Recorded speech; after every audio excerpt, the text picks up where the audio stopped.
আজকে শুভর জন্মদিনের স্পেশাল দিনের ভিডিওটা শুরুই করলাম লাঞ্চের সময় থেকে। কারণ সকালে ওর ছিল ডিউটি, মানে আমাদের কাউন্টারের ডিউটি, আর আমার ছিল ফুড স্টেশনে বিশাল ভিড়। তো আমরা সকাল থেকে একটু ভিডিও করার টাইম পাইনি। তারপর মোটামুটি 10:30টার সময় আমি চলে গেছিলাম পুজো দিতে। পুজো দিয়ে সব জিনিসপত্র মানে মাংস টাংস কিনে, দই মিষ্টি কিনে নিয়ে ফিরলাম। তারপরে রান্না টান্না করে তারপর ওকে দিলাম খেতে মোটামুটি 2-2:30টার সময়। তো রান্না করেছিলাম 5 রকম ভাজা, যেতে ছিল শাক ভাজা, আলু ভাজা, মাছ ভাজা, বেগুন ভাজা, পটল ভাজা। জন্মদিনে এই 5 রকম ভাজা এটা তো কমপ্লিমেন্টারি বটেই। তারপরে ছিল খাসির মাংস। আর এইটুকু রান্না করতে করতেই গরমে আমার হাল খারাপ। তো মাংস টাংস সব রান্না করার পর লাস্টে করে নিয়েছিলাম বাসন্তী পোলাও।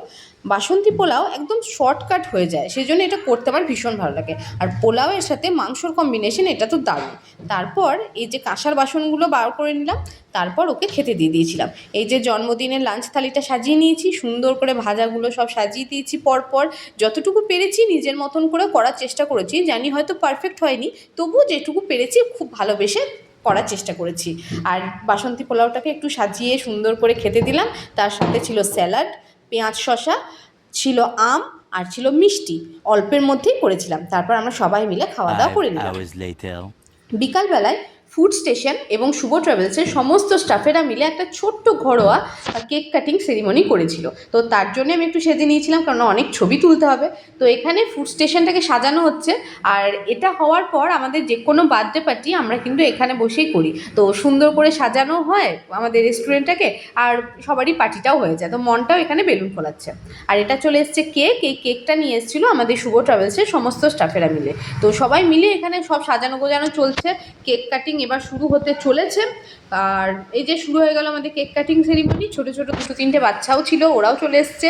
তো সবাই খুব আনন্দ করে হ্যাপি বার্থডে বলে আমাদের কেক কাটা হয়ে গেল। তারপর এবার সবাইকে একে একে কেক খাওয়ানোর পালা। আর প্রতিজনকে কেক খাওয়ানোর সাথে সাথে ছবি তোলাটা তো একদম মাস্ট।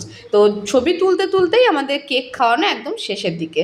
এই যে আমাদের সমস্ত স্টাফেরা পরপর আসছে, এটা আমাদের ফুড স্টেশনের স্টাফেরা, সমস্ত স্টাফেরা এসে সবাইকে কেক খাওয়ানো হলো, ওরাও আমাদেরকে কেক খাওয়ালো। এরকম করেই খুব হাসি মজা আনন্দ করে শুভর বার্থডেটা আমরা সেলিব্রেট করলাম। আসলে এই ছোটোখাটো অনুষ্ঠানগুলোই আমাদের কাছে একটু বড় পাওনা হয়ে যায়, এই সবাই মিলে একসাথে মজা করলে। তো সবাই মিলে কেক খাওয়ানোর পর রাত্রেবেলাতে আমি বানিয়ে নিচ্ছিলাম চিকেন কষা। আর এটা রেস্টুরেন্টই করছিলাম, কারণ পরিমাণে অনেকটা হবে, যেহেতু আমাদের সবাইকে এখানে আজকে ভাত আর চিকেন কষা আর হচ্ছে মিষ্টি, এটা রাত্রে আমাদের মেনু ছিল। তো সবারই জন্যই চিকেন কষাটা বানানো হচ্ছিল। তো তার জন্য একটা বড় কড়াই চাপানো হয়েছে, আর আমি নিজের হাতে বানাচ্ছিলাম চিকেন কষা। আর এখানে সবাই রাত্রেবেলায় মোটামুটি 10টা 10:30 বাজছে এখন, সবাই মিলে খেতে বসে গেছি। তো আজকের এই জন্মদিনের পার্টিটা কিন্তু সবাই মিলে একসাথে ভীষণ এনজয় করেছি। আর এই যে আমাদের তোলা কিছু ছবি, যেটা আমরা কেক কাটার পর তুলেছিলাম। তো এইভাবে দিনটা ভীষণ ভালো কাটলো, কাজের মধ্যে এবং আনন্দ করার মাধ্যমে দিনটা ভীষণ ভালো কাটলো। তো তোমরা দেখে জানাও ভিডিওটা তোমাদের কেমন লাগলো। Thank you.